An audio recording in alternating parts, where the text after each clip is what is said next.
Welcome in to YCN Sports Talk. I'm Jeremy Stout, joined again by Dustin Ribellini. And Dustin, we keep you coming back as you make great picks. A big week for you. That's right, 4-0. Right, Glad to be back. And despite not being a Patriots fan, we bring him back. All right, let's get right into the playoffs this week. We get down to the final four teams. Exciting week of football coming up. Patriots. Recapping that last game, we were watching the first half together, and it was sloppy. I mean, just breaking that down right off the bat, if they weren't playing the Texans, they weren't going to win that game. They got away with a lot last game. I don't know if it was just rust for the bye week or if they took the Texans a little lightly, but that first half, like you said, was very ugly. We watched it together, and what was it, 17-13 at halftime with a late field goal in the first half, so it was really ugly. You saw Tom Brady make a couple mistakes that he's not used to.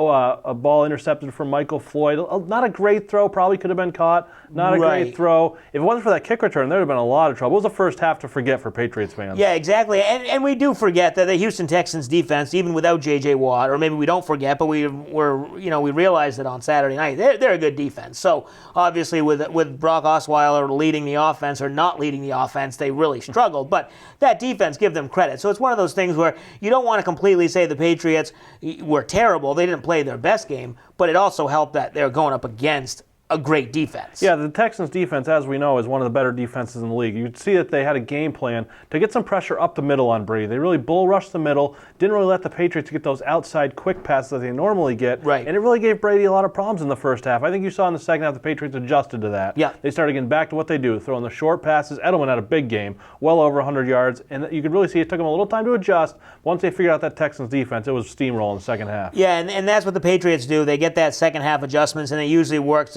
They went 3 and out on the opening possession in the second half, but then they stopped the Texans, and they did get rolling a little bit. So they're in their 6th straight AFC Championship game. If you're going to say who gets the most credit, we talked about this at the beginning of the year, Brady or Belichick, who gets the most credit for this team. So who would you say getting to this point, is it more Brady, Belichick, or is it someone else? I mean, is it Robert Kraft maybe for putting this team together or owning the team? Yeah, I mean, it's kind of all of them, really. Right. If I had to pick one guy who's more important, I would probably say Belichick, only because look at all the players they've shuffled in and out throughout the years, guys that have been released by other teams, guys that have had trouble with the law, whatever it may be. He plugs guys into that system, and they seem to buy in right away. You see other teams that pick up these guys, and it may not work so well. Right. But whenever they get to the Patriots, obviously something's clicking there with Belichick. He can turn them around, tell them to figure out the Patriot way. Now, obviously, Brady has a big hand in it because he's the one throwing the passes. But we saw this year with Garoppolo playing or with Brady not playing. Right, they went 3-1 without Brady. Right, and also the biggest thing is Belichick isn't just that coach on the sidelines. He is that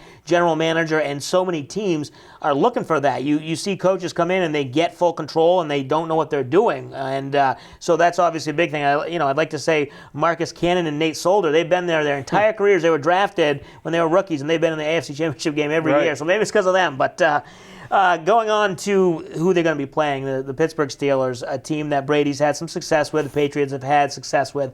Steelers, they didn't show very well in their game against Kansas City on Sunday night. Are you concerned about that? They did gain almost 400 yards, I think, offense, but they were in the red zone 6 times, and they'd threw an interception, one of them, and then they got field goals.